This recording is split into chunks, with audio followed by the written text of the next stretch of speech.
Corona प्रादुर्भाव सर्वत्र रक्ताची कमतरता भासत आहे। यामध्ये शेकडो रुग्णांना रक्ताची गरज असताना जिल्हा सामान्य रुग्णालयात सुद्धा रक्तसंकलनामध्ये मोठी उणीव भासत आहे। अशातच कोरोनासह इतर आपत्कालीन रुग्णांना रक्ताची कमतरता भासू नये या उदात्त हेतूने गुरुवारी सुपर स्पेशालिटी रुग्णालय कर्मचारीच्या वतीने रक्तदान शिबिर घेण्यात आले। या शिबिरामध्ये अनेक कर्मचारी अधिकारी यांनी स्वयंस्फूर्तीने सहभाग घेऊन रक्तदान केले। दुपारपर्यंत 30 कर्मचाऱ्यांनी रक्तदान केले।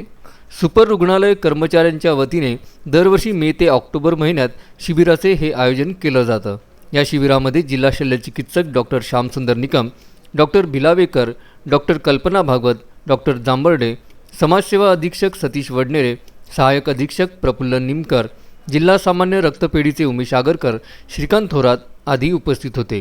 दरवर्षी आम्ही सुपर स्पेशालिटी हॉस्पिटलच्या अधिकारी आणि कर्मचाऱ्यांच्या वतीनं आमचा जो 10 मे हा वर्धापन दिन असतो या रुग्णालयाचा आणि त्यानिमित्तानं ब्लड डोनेशन कॅम्प घेत असतो। यावर्षी कोविडचा प्रादुर्भाव झाल्यामुळं आम्हाला तो घेता आला नाही। आता सध्या कोविडचं प्रमाण थोडं कमी झालं म्हणून आमच्या सगळ्या सहकाऱ्यांनी आज त्या कॅम्पचं आयोजित या ठिकाणी केलेलं आहे। या रुग्णालयात कार्यरत सर्व आमचे अधिकारी कर्मचारी सगळेजण रक्तदान करून हा दिवस एक प्रकारे आम्ही साजरा करत असतो, तो आज आम्ही साजरा करत आहे। आम्हाला विशेष आनंद आहे की या कोविडच्या काळातसुद्धा आमचे सर्व सहकारी आपलं जे काही समाजसेवेचं कार्य आहे किंवा एक दानाचं कार्य आहे त्यांना विसर पडला नाही।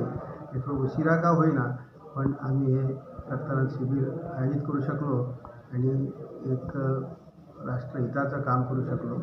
मी या सर्वांचं या प्रसंगी अभिनंदन करतो। तसेच माझ्या सर्व सहकाऱ्यांचे सगळ्या कर्मचाऱ्यांचे आभारसुद्धा मानतो। धन्यवाद। Vidarbha news bureau, Amravati.